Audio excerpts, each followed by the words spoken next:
कृष्णाय वासुदेवाय परमात्मने।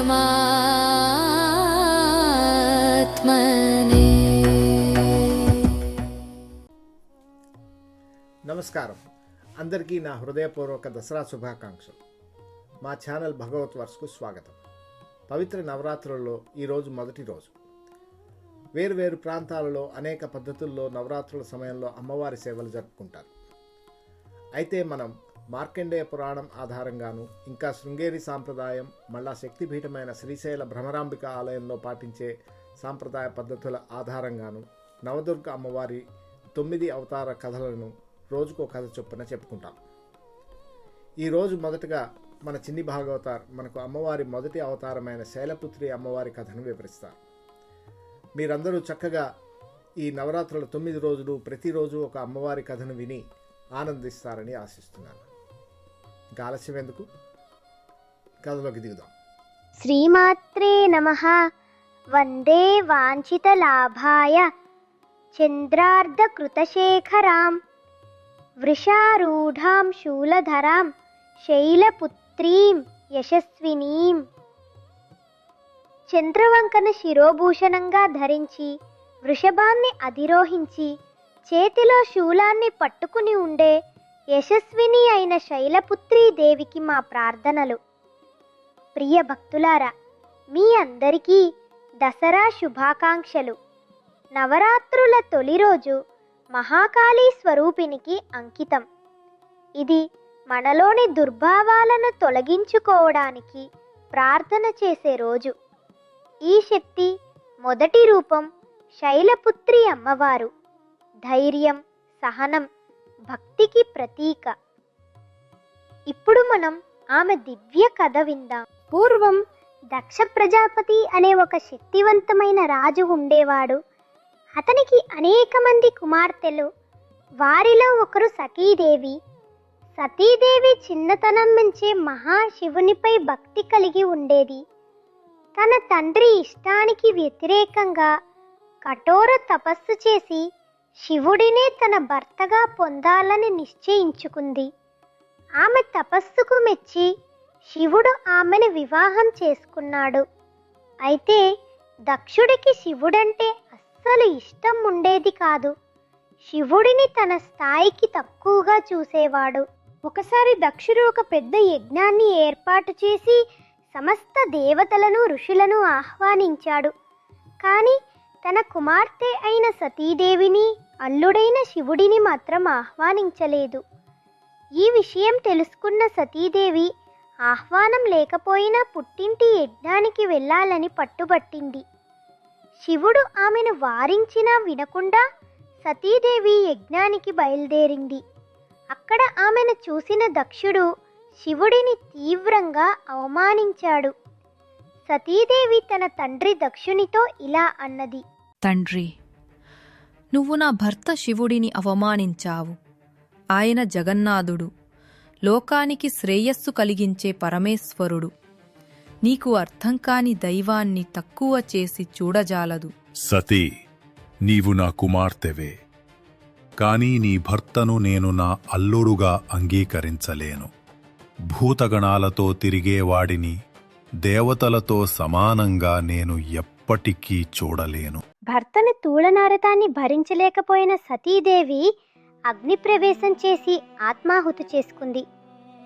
సతీదేవి ఆత్మాహుతి గురించి తెలిసిన శివుడు ఆగ్రహంతో రగిలిపోయాడు.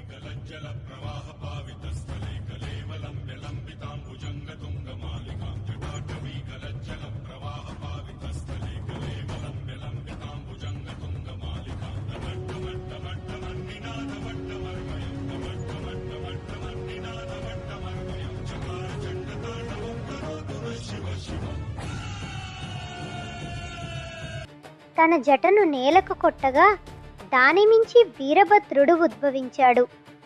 వీరభద్రుడు యజ్ఞవాటికను ధ్వంసం చేసి దక్షుడిని సంహరించాడు.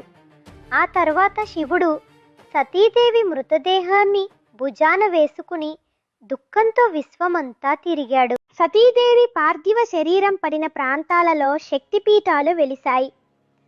సతీదేవి తన తదుపరి జన్మలో హిమవత్ అనే ఒక పర్వతరాజు కుమార్తెగా జన్మించింది. పర్వతరాజు పుత్రిక కాబట్టి ఆమెకు శైలపుత్రి అని పేరు వచ్చింది. ఈమెను పార్వతి లేదా హేమవతి అని కూడా పిలుస్తారు. హిమవంతుడు తన కుమార్తె శైలపుత్రిల నడుమ సంభాషణ ఇలా జరిగింది. ఓ శైలపుత్రి, నీవు సాధారణ బాలికవు కాదమ్మా, నీవు సతీదేవి పునర్జన్మ. నీ భక్తి ధైర్యం భవిష్యత్తులో లోకానికి ఆదర్శమవుతుంది. తండ్రి, నా భక్తి గత జన్మలోనూ శివుడిపైనే ఉంది.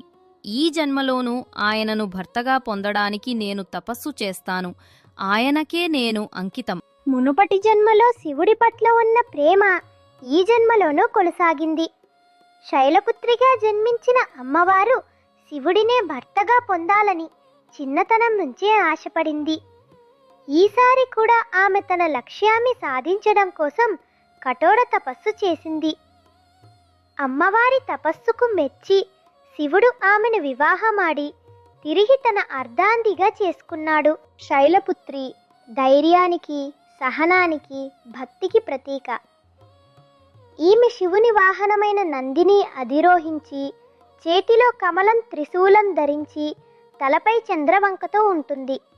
నవరాత్రుల్లో మొదటి రోజున అమ్మవారి ఈ శైలపుత్రి రూపాన్ని పూజిస్తారు. యోగులు ఈ రోజున తమ మనస్సులను మూలాధార చక్రం వద్ద స్థిరపరచుకుని సాధనను ప్రారంభిస్తారు. ఈ విధంగా శైలపుత్రి కథ భక్తికి, తపస్సుకు, ధైర్యానికి నిదర్శనంగా నిలిచి భక్తులకు స్ఫూర్తినిస్తుంది. ప్రియమైన భక్తులారా, విన్నారుగా, ఇది ఈ పవిత్ర నవరాత్రుల్లో మొదటి రోజు చెప్పుకునే అమ్మవారి కథ. రేపు మరలా అమ్మవారి మరో అవతారానికి చెందిన కథతో మీ ముందుకు వస్తాను. మీరు చక్కగా అమ్మవారి ధ్యానం చేసుకుంటూ ఈ దసరా పర్వదినాలను బంధుమిత్ర పరివారములతో కలిసి భక్తి శ్రద్ధలతో గడపండి. శ్రీమాత్రే నమః. ఈ కథ మీకు నచ్చినట్లయితే, మా చిన్ని భాగవతార్ కథ చెప్పిన విధానం నచ్చినట్లయితే లైక్ చేయండి, మా ఛానల్కి సబ్స్క్రైబ్ చేసుకోండి. అలాగే మీకు తెలిసిన వారికి మా ఛానల్ గురించి షేర్ చేయండి. చివరిగా మీకు ఒక చిన్న ప్రశ్న. శైలపుత్రీదేవి తర్వాత రేపు మనం పూజించే అమ్మవారి అవతారం ఎవరు? ఆ అమ్మవారిని ఆహ్వానించి పఠించే శ్లోకం ఏమిటి? మీరు చెప్పదలుచుకుంటే కింద కామెంట్స్లో మీ సమాధానాన్ని చేర్చండి. మళ్ళీ రేపు కలుద్దాం. అంతవరకు జయ దుర్గామాత. కృష్ణాయ వాసుదేవాయ